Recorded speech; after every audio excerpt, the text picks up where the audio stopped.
The saint who stopped a war with prayer. Imagine a world at war. Soldiers marching, swords clashing, flags waving in the wind. On one side, armies shouting in the name of faith. On the other side, men fighting for their land, also believing they are right. The sky feels heavy, fear reigns, and hope almost disappears. Now, imagine that, in the midst of all this, a single man decides to do something completely different. Without weapons, without armor, no soldiers. He only takes what is most powerful, your faith. This man was Saint Francis of Assisi, a simple Italian friar who deeply believed that the love and to pray thee are stronger than any war. He was not a king. He had neither money nor power, but what he carried in his heart was something that not even 1,000 armies could defeat. And what he did was something that nobody else had the courage to do. He walked to the enemy camp in the midst of war just to talk about peace. But did it work? How could one man alone stop a war involving thousands of soldiers? And what happened when he came face to face with the powerful Sultan of Egypt? Get ready, because the story you're about to hear is real, and it is recorded in the books and traditions of the church. A story that proves that prayer has the power to change even the impossible. Stay with me until the end, because you're going to find out how a simple act of faith was able to transform the heart of a king and to bring peace where only hatred existed. And perhaps after hearing this story, you will never look at prayer the same way again. If these stories touched you, leave your comment, like, would subscribe to the channel and activate the notification bell so you don't miss the next videos. Here, with each video, you'll discover incredible stories of faith, mystery, and miracles. Historical setting: the Crusades. The year was 1219. The world was living through times of darkness and fear. People believed they were fighting for God, but in reality, it was hatred that guided the swords. It was a Crusades era. Long and bloody was between Christians in Europe and Muslims in the East. The goal? Reclaiming Holy Land, the place where Jesus lived, preached, and died. The Crusades began with one idea: to liberate Jerusalem. But as the years passed, faith became mixed with ambition, politics, and thirst for power. Kings and knights left their homes to fight on the other side of the world, believing they were fulfilling God's will. But the battles became increasingly brutal. In the midst of this chaos, the war had already been going on for almost 100 years. Entire cities were destroyed. Men, women, and children suffered from hunger and fear. A fifth crusade. What was happening at that moment was one of the most violent of all. On one side, the European Christian army, led by generals and priests who believed they were fighting for their faith. On the other hand, the powerful Muslim Sultan Ai Kamil, nephew of the legendary Saladin, an intelligent and respected leader, known for his strength and wisdom. While thousands were dying, few asked, does God really want this war? But someone asked that question, and that someone was a simple, poor man, full of faith: Francis of Assisi. At that time, Francis was already known wherever he went. He was different from everyone else. While many were preoccupied with conquering lands, he spoke about taking care of the earth. While some wanted to dominate people, he taught them to serving others. Francis preached in squares, villages, fields, and even to animals. He called everyone brothers and sisters, even the sun, the moon, and the birds. But when he heard about the war between Christians and Muslims, his heart was filled with sadness. He saw people dying in the name of God, and he knew that God does not want war. Then Francis made a decision that shocked everyone. He would go to the battlefield. Yes, that's right. He, a frail man, unarmed, without an army, decided to cross the war-torn territory to carry a message of peace. Some people laughed at him, others said it was madness. But Francis replied calmly, "If I die trying to bring peace, I will have died doing what is right." And so, he left. He left the safety of the monastery and walked towards Egypt, where Sultan Kamil commanded the Muslim army. It was days of travel, scorching sun, little food, and the constant risk of being killed at any moment. But step by step, Francis continued, praying. Each step was a prayer, each breath an act of faith. He knew he wasn't going to fight, he was going serving peace. And so it was, in the midst of a war that seemed impossible to stop, that one of the most incredible encounters in human history began. The meeting between St. Francis of Assisi and Sultan Kamil, a moment that proved that light of faith can shine even in the darkness of war. If these stories touched you, leave your comment, like, subscribe to the channel, and activate the notification bell so you don't miss the next videos. Here, with each video, you'll discover incredible stories of faith, mystery, and miracles. The courageous journey. And so, with hearts full of faith and bare feet on the hot earth, Francis began his journey. He knew the road to Egypt was dangerous. There any unknown person could be seen as a spy and killed on the spot. But he wasn't afraid. I felt a profound peace. As he walked, Francis sang his prayers. He spoke to God, as one converses with a friend, and he asked for only one thing.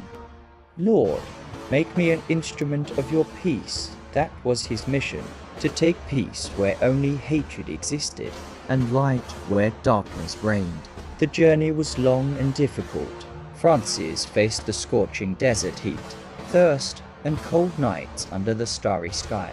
Many would have given up, but he remained steadfast, trusting that God was guiding him step by step. One night, one of his companions asked, "Francisco, what if the Sultan kills us when we get there?" And he replied, smiling, "If I die speaking of peace, I will die doing what I love most, serving the God of life." After many days of walking, they finally spotted the Muslim camp. It was a sea of colorful tent flags waving in the wind, horses, lances, soldiers everywhere. The smell of smoke and iron filled the air, and right in the center of the camp was the golden tent of Sultan Kamil, the most powerful man in the entire army. Francisco knew he was about to experience the most dangerous moment of his life, but he did not hesitate. He looked up at the sky and said softly, "Lord, if it is your will, may I bring your peace to this man's heart." With that, he took his next steps. Suddenly, the Sultan's soldiers saw him. They shouted and rushed towards him, spears at the ready. Francisco did not run. He did not defend himself. Just he raised his hands and smiled. He didn't speak their language, but his gaze said it all. It was the look of someone who didn't want to fight. It was the look of peace. The soldiers, confused by his courage, decided not to kill him. They tied up Francis and took him to the Sultan's tent. Inside, the air was thick. Sultan Kamil was seated on his throne, surrounded by guards and advisors. Everyone expected the same fate for Francis, death. But the Sultan, upon seeing it, was intrigued. That simple man, with worn clothes and a serene face, seemed not being afraid of anything. And before any order was given, Francis spoke. "Peace be with you, Sultan." It was the beginning of something no one expected. Two completely different worlds, one Christian and one Muslim, were about to collide. Not to fight, but to listen to each other. Francis was face to face with the man who led thousands of soldiers. But at that moment, faith conquered fear, and the courage of a saint began to transform the course of history. If these stories touched you, leave your comment, like, subscribe to the channel, and activate the notification bell so you don't miss the next videos. Here, with each video, you'll discover incredible stories of faith, mystery, and miracles. The meeting with the Sultan Francisco was there. Before the most powerful man in all the East, Sultan Kamel, a feared, wise, and respected ruler who could decide someone's life or death with a simple gesture of his hand.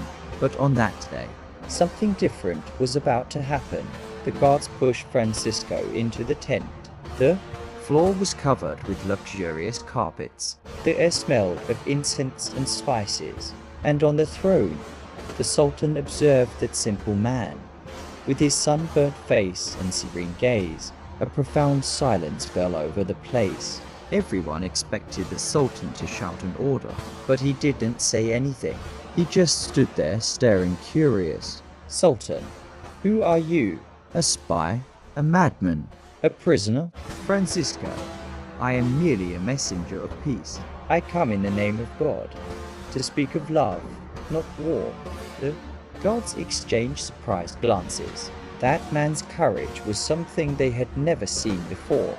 No one ever spoke like that before the Sultan without trembling, without bending over.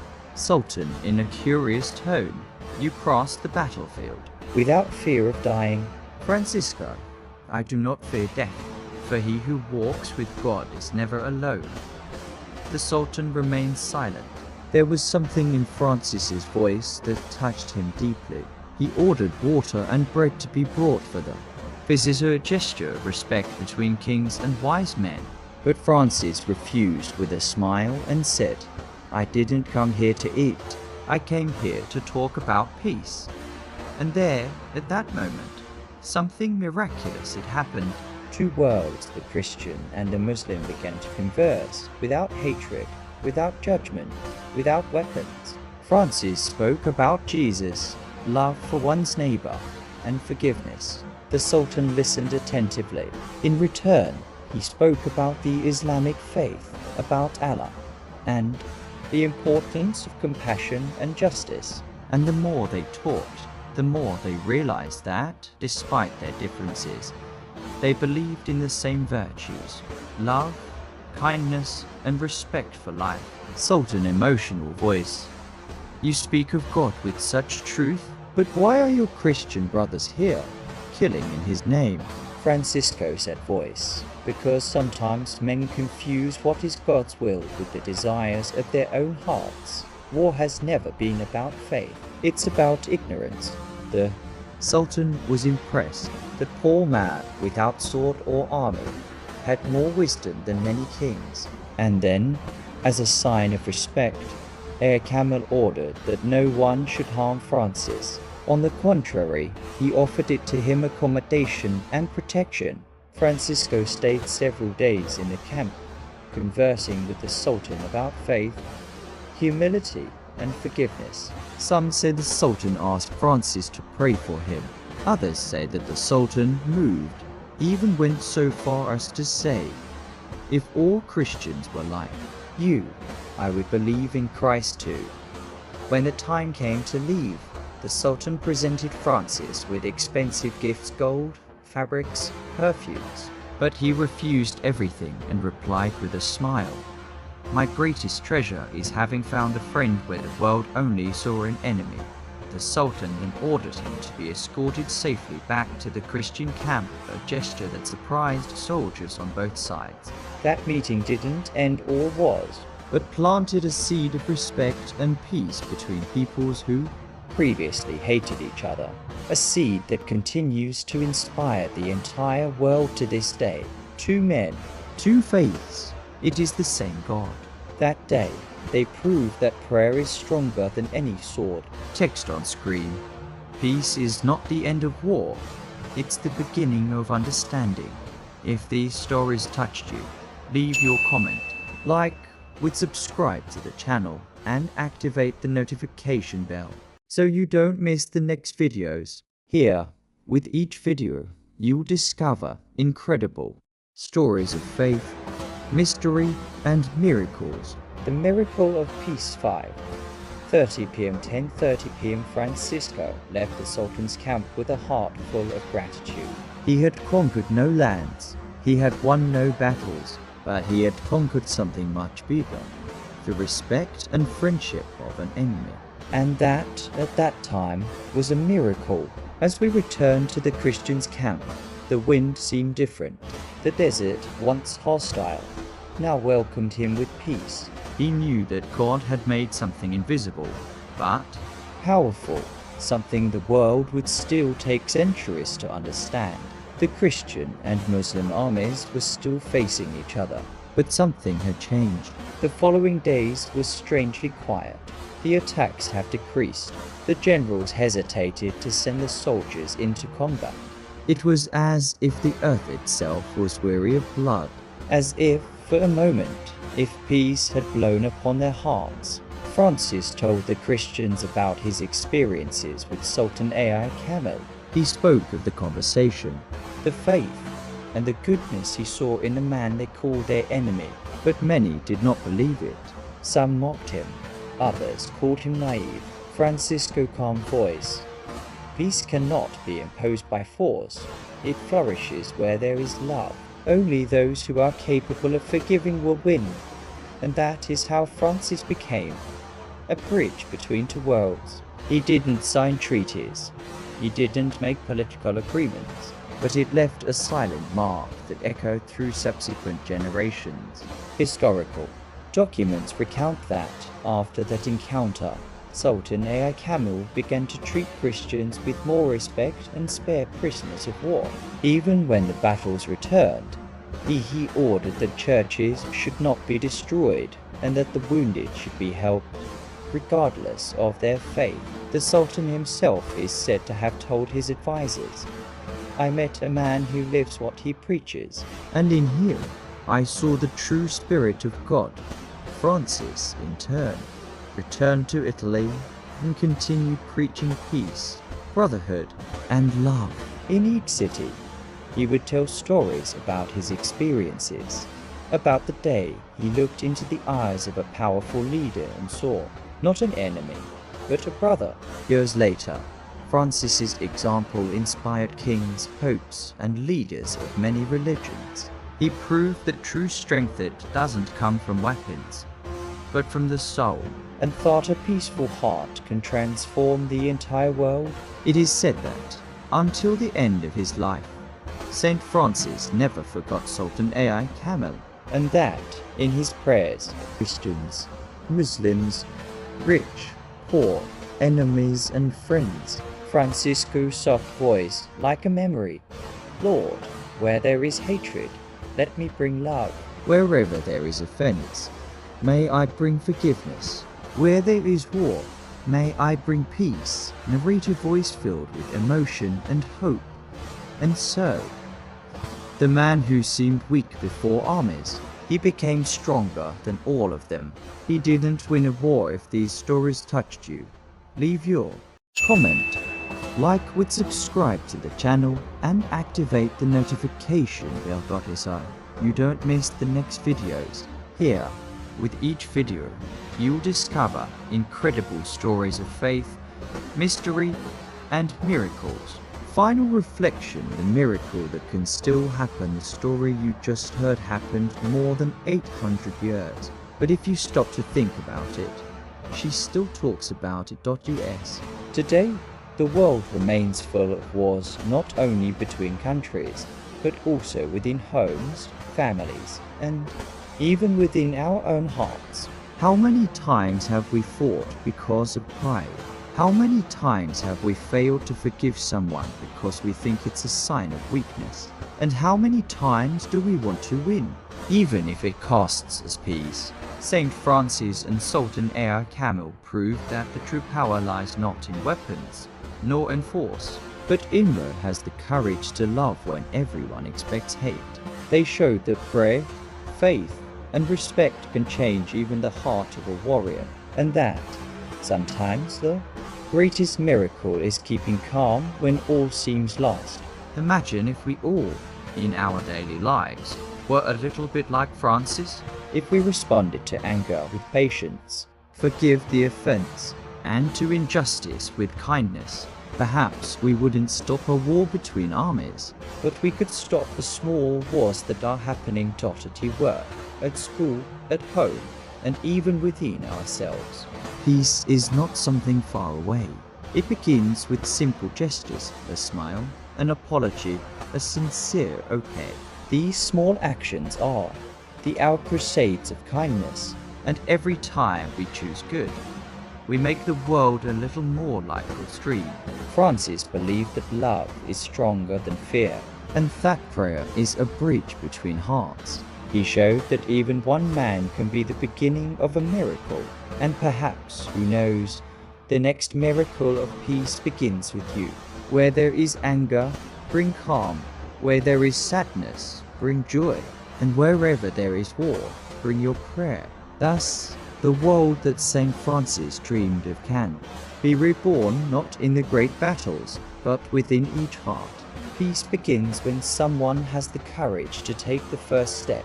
St. Francis of Assisi, if this story touched your heart, please share this video, leave a like, and share this message of faith, courage, and hope with those who need a reminder that prayer can still change the world. If these stories touched you, leave your comment, like, subscribe to the channel, and activate the notification bell so you don't miss the next videos. Here, with each video, you'll discover incredible stories of faith, mystery, and miracles